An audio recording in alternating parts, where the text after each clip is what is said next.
కాకుంటే పత్రం ఎట్లా వస్తుంది, పేపర్ ఎట్లా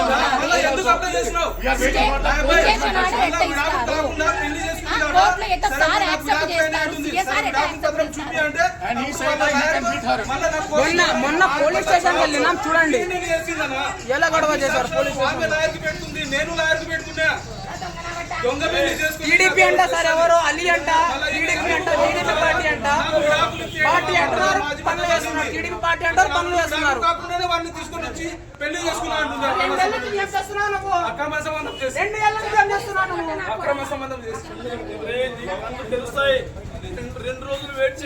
మా నాన్న నాకు రాడ్ అయింది సార్ 2 months అయింది. బట్ రాత్రి 3కి తాగొస్తాడు బయట నిలబడి నేను చంపిన తండ్రి అవసరమే లేదు, అలాంటి తండ్రి అవసరం లేదు. వద్దు వద్దు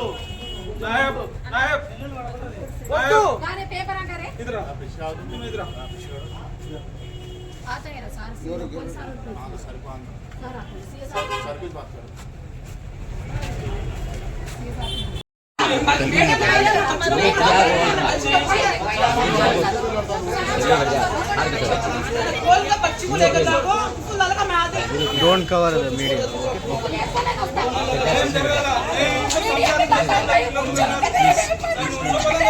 Please.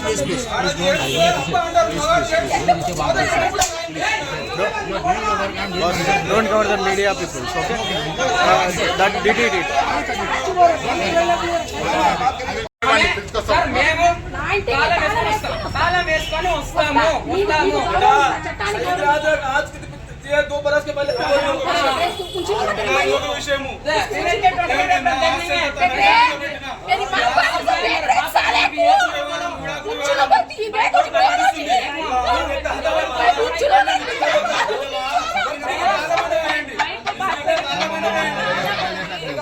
ఇంటికి తాళం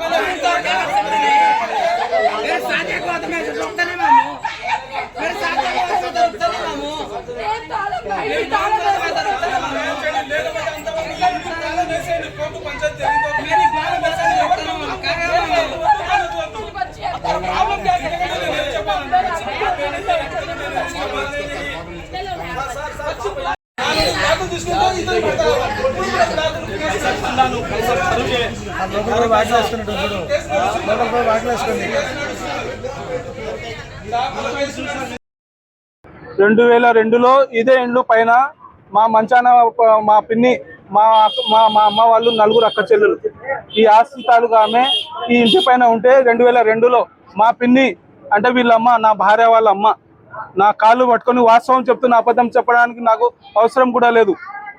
2002లో నా కాళ్ళు పెట్టుకుని నా బిడ్డను పెళ్లి చేసుకో అంత బాగుంటాము అని చెప్తే అప్పటికే మా తల్లిదండ్రులు చనిపోయి మేము చిన్న భిన్నం ఉన్నాం అన్నదమ్ములు. సరే అని ఉన్న పలంగా పొద్దున 10-11 గంటలకు తను చెప్తే సాయంత్రం 6 గంటలకు పెళ్లి చేసుకున్నాం. ఆ పెళ్లి తర్వాత మా సంసారం గడుస్తూనే ఉన్నది. సంవత్సరంన్నర తర్వాత నేను సౌదీకి వెళ్ళినా. సౌదీకి వెళ్ళి అక్కడ పని చేసిన డబ్బులు 2004 అనుకుంటా 2004లో సౌదీకి వెళ్ళి అక్కడ 3 సంవత్సరాల పైన పని చేసిన. ఆ పని చేసిన డబ్బులు నేను హుండీ ద్వారా ఇక్కడికి ఇండియాకి పంపించేవాడిని. ఈ డబ్బులు పెట్టి మళ్ళీ ఈ 2 సంవత్సరాల తర్వాత ఒకసారి సెలవుల పైన వచ్చిన అప్పుడు తీసుకొచ్చిన బంగారు డబ్బులు ఈమెకే ఇచ్చిన. మళ్ళీ సెలవులు పూర్తి అయితేనే 4 నెలలు పూర్తి అయిపోతే మళ్ళీ సౌదీకి వెళ్ళిన. అక్కడ పోయి మళ్ళీ సంవత్సరం పని చేసి మళ్ళీ వచ్చేసిన ఇండియాకి వచ్చేసిన. ఇక్కడ వచ్చిన తర్వాత నేను ఒక ట్రావెల్స్లో పని చేసిన. ఆ ట్రావెల్స్ తీర్థయాత్రలు చేస్తుంది అంటే ఆల్ ఓవర్ ఇండియా దేవస్థానాల యాత్ర టూరిజం. ఆ టూరిజంలో నేను ఆర్గనైజర్గా పనిచేసేవాడిని. మా షోలే ట్రావెల్ నిందాల్లో షోలే ట్రావెల్ మా మామగారిదే అది. ఆయన కాడ నేను పనికి చేరినాను.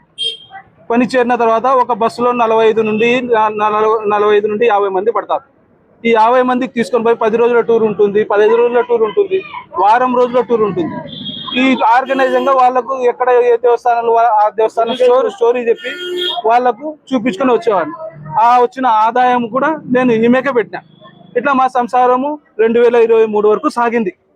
ఆ వచ్చిన డబ్బులు సౌదీ నుండి సంపాదించింది. ఈ ట్రావెల్స్ లో 19 నుండి 20 సంవత్సరాలు పనిచేసిన ఈ డబ్బులు కూడా నేను ఇంట్లో పెట్టి ఇచ్చి తనకు నేను భార్య ఆస్తులు కొన్నాం. ఈ ఇంట్లో అంటే మా పిన్ని ఆమె మంచాన పడింది కాబట్టి సేవ చేసినందుకు సరే ఇండ్లు రాసిస్తారా అని చెప్తే, సర్లే పిన్ని నువ్వు రాస్తా అంటున్నావు, మంచి సంతోషం, నీకు సేవ చేసినందుకు నా భార్య పేరు మీదనే రాయి అని రాపించిన. ఈ ఇల్లు 2 సార్లు రిజిస్ట్రేషన్ జరిగిందన్న. ఈ పోషను ఒకసారి రిజిస్ట్రేషను డబ్బులు ఇచ్చి పిన్నే మొత్తం డబ్బులు ఏమన్నా మినిమం డబ్బులు ఇచ్చి ఒక రిజిస్టర్ చేసింది. మళ్ళీ కొన్ని రోజులకు తనకు మేము చేసిన సేవకు సంతోషపడి ఆ మిగతా పోషన్ కూడా రాసిస్తాను అని చెప్తే సర్లే పిన్ని అని అప్పుడు ఈ 2 రిజిస్ట్రేషన్లు కూడా ఈమె పేరు మీదనే పెట్టినాను. మళ్ళీ ఈ ఇల్లు కాకుండా నిందలో 3 చోట్ల ఆస్తులు ఉన్నాయన్న. ఆ ఆస్తుల్లో కూడా 3 చోట్ల ఆస్తుల్లో 2 చోట్ల ఈమె పేరు మీదనే పెట్టాను. భర్త స్థానంలో నేనున్నాను. ఇక్కడ పక్కన సందులో ఒక రూమ్ ఉంది. ఆ రూము 2 జాయింట్ ఉంది. అది ఒక్కటి, ఎందుకంటే మిగతావి పెట్టుకోలే. సరే ఇది ఒక్కటైనా నువ్వు నేను పెట్టుకుందామని నా భార్య చెప్తే సర్లే అని పోయి జాయింట్ రిజిస్టర్ చేసుకున్నాను. ఇట్లా సంసారం నడుస్తూ 2023లో తను ఇంటికి పోయేస్తా అని వాళ్ళ అమ్మాయిలు ఇక్కడనేనా వెళ్ళిపోయి ఇంటికి మా అమ్మల ఇంటికి పోయేస్తా అని అక్కడ ఇప్పుడు వస్తా అని 5-6 నెలలు అట్లనే గడిస్తే సరే తను అమ్మకాడనే ఉంది కదా, మా పిన్నే ఆమె కూడా, నేను పిన్ని బిడ్డనే చేసుకున్నాను. ఆమె ఆడ ఉంది, నేను ఇదే ఇంట్లో సంసారం చేసిన 2 పిల్లలు కూడా ఈ ఇంట్లోనే కలిగినాను. 6 నెలల తర్వాత చెప్పా పెట్టకుండా ఈమె వీళ్ళ అమ్మ వీళ్ళ నాయన వీళ్ళ అన్న వీళ్ళందరూ హైదరాబాద్కు పోయి పెళ్లి చేసినారు. హైదరాబాద్కు పోయి ఎట్లా పెళ్లి చేసినారయ్యా అని అంటే, ఈమె మద్రసాకి ఒక చోట నడిగడ్డలో ఉంది ఆ మద్రసా నడిపించే ఆమె కూడా లేడీసే, ఆడామెనే. ఆమె కూడా భర్తను వదిలేసి పిల్లలు ఉండగా వేరే అతనితో పెళ్లి చేసుకుంది. సరే వాళ్ళకి మనకు అవసరం లేదు. ఈమె ఆ మద్రసాకు పోయి చదువుతున్నది. ఆ ముండా ఈ ముండా కలిసి ఆ ముండా హైదరాబాద్లోనే పెళ్లి చేసుకుంది అనమాట. భర్త హైదరాబాద్ కాబట్టి అక్కడ సంబంధం చూసి ఈమె పెళ్లి చేసుకుని వచ్చినాడు. ఈమె పెళ్లి చేసుకొచ్చినా అంటే ఎట్లా చేసుకొస్తాను నా నుండి విడాకులు కాకుండా? నేను ఈ షాక్లో కనీసము 1 సంవత్సరం 3 నెలలు 4 నెలలు నాకు దిక్కుతోచని పరిస్థితి. 3 పూట్ల ఇంత మెతుకు తినేవాడిని కాదు. నీళ్లు తాగబుద్ధి కాదు, అన్నం తినబుద్ధి కాదు. ఒక్క సెకండ్ నరకం చూసిన. దేవుని దయ వల్ల 2024లోనో 2025లో కుంభమేళ జరిగింది. కుంభమేళ నుండి అక్కడ పోయి వచ్చిన తర్వాత ఎవరి ఆశీస్సులో ఏమో అప్పుడు నేను కోలుకుని నేను ఇదే ఇంట్లో ఉన్నా, సంసారం చేసిన పిల్లలు ఉన్నారు, ఇదే ఉన్నారు. ఈమె హైదరాబాద్లో పెళ్లి చేసుకుంది కదా, అక్కడ నుండి ఒక వారం 10 రోజుల తర్వాత తీసుకొని వచ్చి ఈడ బసవన్న గుడి ఉంది, బసవన్న గుడి సందులో గోపాల్ రెడ్డి హాస్పిటల్ పైన ఈమె అతన్ని తీసుకొని ఇల్లీగల్ గా సంసారం చేస్తుంది. ఇల్లీగల్ ఎట్లయితే ఎందుకు కాదన్నా, నా నుండి 2024లో పోయి పెళ్లి చేసుకుంది. 2023 ఎండింగ్ లో అమ్మ వాళ్ళ ఇంటికి పోయేసరి వెళ్ళింది. పోయి వచ్చిన ఆమె 5-6 నెలల తర్వాత చెప్ప పట్టకుండా రాత్రి అందరు కలిసి పోయి అతన్ని పెళ్లి చేసుకొని వచ్చింది. ఆ పెళ్లి ఎట్లా చెల్లుతుందా నా నుండి విడాకులు పొందకుండా? నాకు ఈమె తెలిసిన ఎంత లేకున్నా 3-4 నెలల తర్వాత తెలిస్తే అప్పటికే నేను షాక్ లో ఉన్నాను. నేను చేతికి షివరింగ్ వచ్చి అన్నము, నేను కనీసం అంటే 3 సార్లు రైల్వే స్టేషన్ తెస్తామని పోయినా. 2024 నాకు 3-4 నెలల తర్వాత తెలిసింది. తెలిసిన తర్వాత నేను కనీసం అంటే 1 సంవత్సరం 4 నెలలు నేను షాక్ లో ఉన్నాను.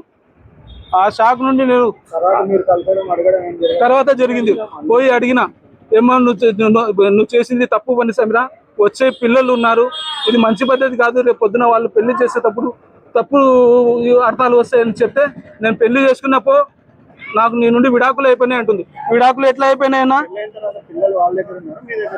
అప్పటికు నా కొడుకు నా దగ్గరనే ఉన్నాడు. పాప కూడా వస్తా పోతా ఉన్నది. కనీసం అంటే ఈ విధవ పని అంటే హైదరాబాద్ పెళ్లి చేసుకుంటే ఈ విధవ పని ముందు పిల్లలను బ్రెయిన్ వాష్ చేసుకుంటూ వచ్చింది తల్లి. నా మీద విషయం చెప్తూ వాళ్ళను నేర్పిస్తూ, నా మీద చెడు నేర్పిస్తూ వాళ్ళను బ్రెయిన్ వాష్ చేసుకొని వచ్చింది. పిల్లలను తన పేరు మీద తన వైపుకు చేసుకున్నావు. ఆయన నా కొడుకు నా దగ్గరనే ఉన్నాడు. నా కొడుకు నా పాప వస్తా పోతా ఉన్నది.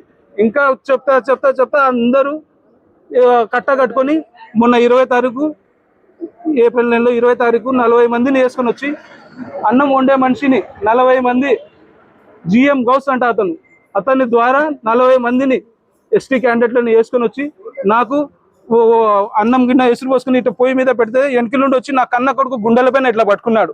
ఎవరో కాదు, నా కన్న కొడుకే. అది నా దురదృష్టం, చెప్పని లాభం లేదు. అతను పట్టుకున్న లోపు పిల్ల ఒక్క సెకండ్ 40 మంది ఇంట్లో దూరిపోయినారు. ఆ ఇంట్లో రూములు బయట సందు 40 నుండి 50 మందితో నిండిపోయిందేనా. కేసు పెడతామని రాపిచ్చి స్టేషన్లో వచ్చినాను. కేసు కడతా అన్నాడు సిఐ సారు కేసు కడతా వాళ్ళపైన అని చెప్పినాడు. చెప్పిన తర్వాత నేను సర్లేండి సార్ అని తిరిగినాను. నేను స్టేషన్ చుట్టూ తిరిగిన, స్టేషన్ చుట్టూ తిరిగి ఇప్పుడు కేసు రాస్తా అన్నాడు. ఇప్పుడు నా ఇంట్లో నేను వచ్చినాను, నేనేం దౌర్జన్యం చేయలేదు. ఇదే ఇంట్లో నాకు సంసారం చేసిన పిల్లలు కూడా అయినారు. నేను నా ఇంట్లోకి వచ్చాను. ఈమె 20వ తారీఖు అక్రమ సంబంధం పెట్టుకున్న వానితో వచ్చి ఈ ఇంట్లో ఉంటుంది. ఇది ఎక్కడ న్యాయమన్నా? మనం సమాజంలో ఉన్నామా లేకపోతే ఏమైనా అడవిలో ఉన్నామా మనం? ఇదే నా పేరు మీద ఆస్తి ఉండింటే, నా పేరు మీద అన్ని ఆస్తులు ఉండి నాకు భార్య ఈమె సంసారం చేసేది, ఈమె నచ్చపోయి నేను వేరే పెళ్లి చేసుకుంటే ఈమె పోలీస్ స్టేషన్ పోదేమన్నా, కోర్టుకు పోదా? నాకు న్యాయం చేయండి. మీ మీడియా ద్వారా నేను న్యాయం చేయమని చెప్తున్నాను విత్ ప్రూఫ్తో. 2-3 రోజుల తర్వాత నాకు నా మాజీ భర్తతో డైవర్స్ ఇప్పియండి అదే లాయర్తో ఇప్పిస్తుంది. చూడండి, 10 రోజుల ముందు నాకు మా అమ్మ నాన్న పెళ్లి చేసుకున్నారు, నేను పెళ్లి చేసినాను, నేను చేసుకున్నాను చెప్పింది. చేసుకున్నా అంటే నువ్వు నా నుండి విడాకులు చూపియమ్మా అని అంటే విడాకుల పత్రము మళ్ళీ వారం 10 రోజులకు అదే లాయర్ ద్వారా నా భర్త నుండి విడాకులు చేయమంటుంది. చూడండి, ఇక్కడ మీరే చూడండి. నమ్మి ఆస్తి పెట్టినందుకు ఇప్పుడు నా పేరు మీద ఉంది, నువ్వు ఎవరు అని అంటున్నారు. ఏం నా మనం న్యాయం ఎంతవరకు న్యాయం? నా ఆడోళ్ళకు పోలీస్ స్టేషన్లో కేసు ఫైల్ చేసేది ఉందన్నా. నేను పేపర్ ఆల్రెడీ సబ్మిట్ చేసినాను. రాపిచ్చి స్టేషన్లో పేపర్ సబ్మిట్ చేసినాను. సిఐ సారు నేను వాళ్ళపైన చర్య తీసుకుంటాను, ఎఫ్ఐఆర్ రాస్తా అని చెప్పినాడు సార్. అబద్ధం చెప్పకూడదు ఏదైనా. మా భార్య పేరు మీద ఉందన్నా, మా భార్య పేరే ముందు ఉంది. నేను చేసిన విధవ పని ఏమంటే తెచ్చిన సంపాదన అంతా తన పేరు మీద పెట్టడము, ఆ సంపాదనతో ఆస్తి కొని తన పేరు మీద పెట్టడము నేను చేసిన పెద్ద తప్పు. ఇప్పుడు తప్పు చేసి నేను అన్ని పని అంటే పోరా విధవ అంటారు. వాస్తవంగా చెప్పాలంటే నేను సిగ్గు ఇస్తుంది. నమ్మకంతో పెట్టినందుకు నన్ను ఈమె ఇది చేసింది. నాకు నా ఆస్తి ఇప్పండి. ఈ రోజు నా భార్య పిల్లలు వచ్చినా నేను ఇదే ఇంట్లో నేను సంసారం చేస్తా, నేను ఇదే ఇంట్లో ఉంటాను. నేను ఇదే ఇంట్లో వస్తాను. ఏ రాత్రి అయినా పగలైనా నా మీద ఎవరైనా అటాక్ చేసినారంటే దానికి కారణం నా భార్య సమీర, అతని ప్రియుడు. ఇతను హైదరాబాద్ వాసి ముక్తధరు. ఆమె ఉంచుకున్న ఆమె గబ్బు ముందు. మళ్ళీ నా కన్న కొడుకు మొహమ్మద్ సయీద్, ఇంకొక అతను జిఎం గౌస్ అంట. అతని ద్వారా మొన్న 20వ తారీఖు 40 మంది వచ్చి నా మీద దౌర్జన్యం చేసినారు. ఈ ఏరియాలో అందరికీ తెలుసు. నాకు మీడియా ద్వారా మీరు నాకు న్యాయం చేయండి, నేను మిమ్మల్ని వేడుకుంటున్నాను సార్. మీడియా మిత్రులందరికీ మా యొక్క నమస్కారములు. సంఘాల్లో 3 సంవత్సరాల నుంచి భార్య భర్తల మీద గొడవలు జరుగుతున్నాయి. షేరు భాష అనే వ్యక్తి నా పేరు అలీ. షేరు భాష మా మేనమామ కొడుకు సొంతము. కానీ వీళ్ళ ఇద్దరిది 2023 సంవత్సరం నుంచి గలాటలు జరుగుతున్నాయి. 2023 సంవత్సరం నుంచి నేను కూడా సభ్యులతో మాట్లాడాను చాలాసార్లు. వద్దుమ్మా, ఏమి జరిగిందో తప్పైందో ఏం లేదో, మీరు భార్యాభర్తలు ఇద్దరు కలిసి ఉండాలని చెప్తే ఆమె ఎప్పుడు కూడా ఒప్పుకోలేదు. కానీ సమీర తల్లి ఎప్పటికైనా కానీ షేరే నా అల్లుడు, ఏం చేసినా కూడా షేరే నా అల్లుడు అని చెప్పి మక్కాకు పోయి ఆమె తుది శ్వాసలో ఆమె ప్రాణం ఉంటుంది. ఆమెకైనా బతికింటే ఈ రోజు ఈ గలాటలు కూడా జరిగి ఉండొచ్చు. కానీ ఈ ఆస్తి అనేది షేరు వాళ్ళ అమ్మ, సమీర వాళ్ళ అమ్మ వాళ్ళు మొత్తం 4. షేరు అమ్మది కాదు, సమీర అమ్మది ఆస్తి కాదు. సమీర పిన్నిది, షేరు పిన్నిది ఆస్తి. ఇది వాళ్ళకు సేవ చేసిన వల్ల వీళ్ళిద్దరికి ఆస్తి రాస్తే, కానీ షేరుకు రాస్తాం ఆస్తి వీళ్ళ మామగారు షోలే ట్రావెల్స్ వాళ్ళ మామ గౌసు, వీళ్ళ పిన్ని గారు మొత్తం కూడా షేరు మీద రాస్తామంటే షేరు ఒప్పుకోలేదు.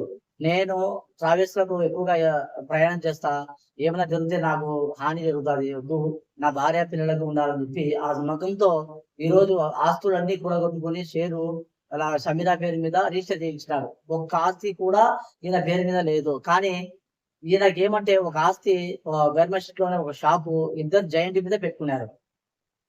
జాయింట్ ఆస్తి మీద ఉండాలి, అదొకటి ఆస్తి. ప్లస్ ఇంకోటి ఏంటంటే ఈ ఇండ్లు ఆస్తి 2 గోల్కొండ బ్యాంకులో ఇద్దరు పేరు మీద జాయింట్ అకౌంట్ ఉంది. ఇద్దరు కూడా అమౌంట్ కడుతున్నారు బ్యాంకులో, లోన్ కడుతున్నారు.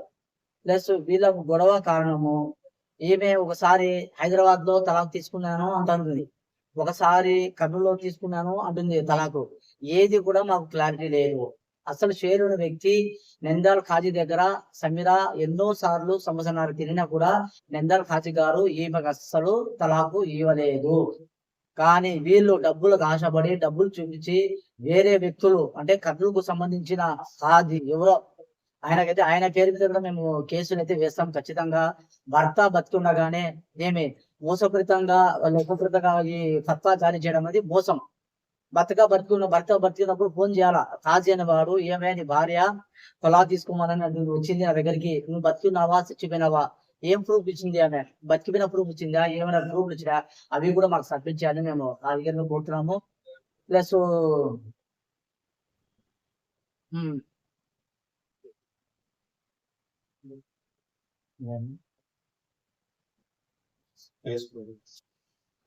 నేను గూగుల్స్ కూడా తెలియజేస్తున్నాను మీడియా మిత్రులు కూడా.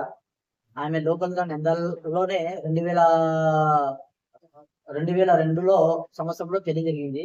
ఈ రోజుకు 2026 సంవత్సరం, 2023 సంవత్సరాలు కలిసి కాపురం చేసినారు.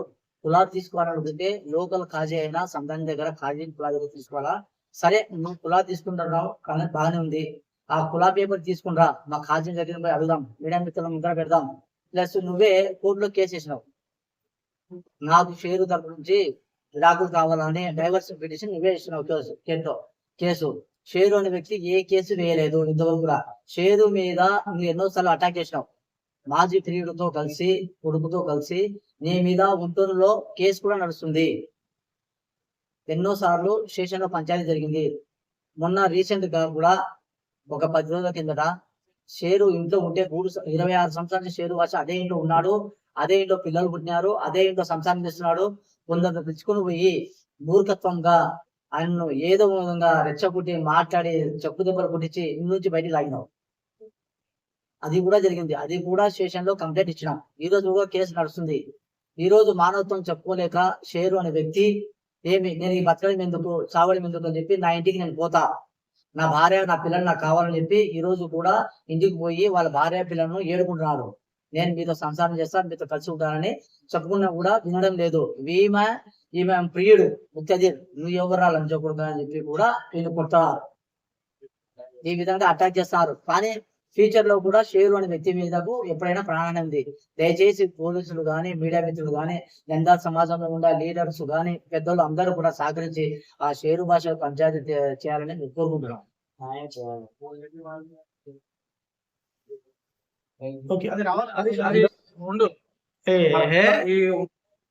సుమారు 4 నెలల కిందట కూడా షేరు కొడుకు హైదరాబాద్ లో యాక్సిడెంట్ జరిగింది, కాలు విరిగింది.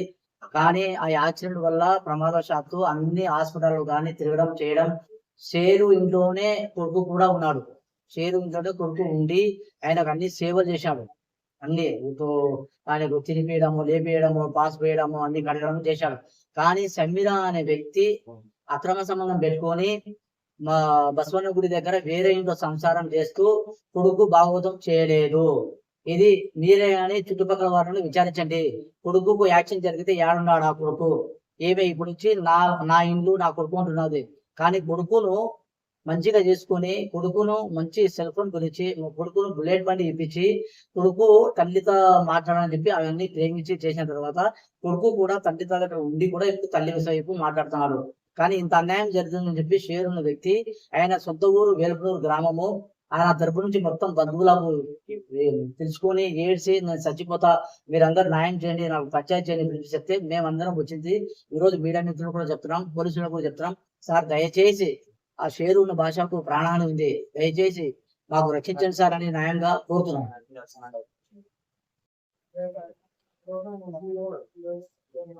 సమీరా అనే ఆవిడ 2023లో కులా తీసుకున్నట్టు కులా పేపర్ తెచ్చింది. కర్నూలులో కులా తీసుకున్నామని. సరే బాగుంది మా కులా తీసుకున్నది కంటే, కానీ 2025లో సయ్యద్ షర్ఫుద్దీన్ అనే వ్యక్తి చచ్చిపోయినాడు. కానీ ఈమె కులా సర్టిఫికేట్ లో కూడా 2023లో సయ్యద్ షర్ఫుద్దీన్ చచ్చిపోయాడని చూపించింది. అంటే సొంతం తండ్రికే ఆ కుల పేపర్లో చూపించింది. 2025లో తండ్రి చనిపోతే 2023లో చనిపోయాడని చూపించింది. అక్రమ సంబంధానికి ఆమె ఎంతవరకు తెగబడిందో అందరికీ తెలుసు. ఆ కుల సర్టిఫికేట్ లో తెలిసిపోయింది. ఆమె షేరు ప్రాణాలకు ఎప్పటికైనా షేరును చంపేస్తారనే భయం మా అందరిలో ఉంది. ఇప్పుడే చాలా చోట్ల అక్రమ సంబంధాలు పెట్టుకుని భార్య ఏమే భర్తలను చంపేస్తున్నారు. చాలా చోట్ల చూసినాం. ఇది దయచేసి పోలీసులు గాని, మీడియా మిత్రులు గాని, ఇది ఆఫీసర్లకు చూపించి ఆ న్యాయం చేయమనిగా బతకాలని కోరుకుంటున్నాం. దయచేసి న్యాయం చేయండి.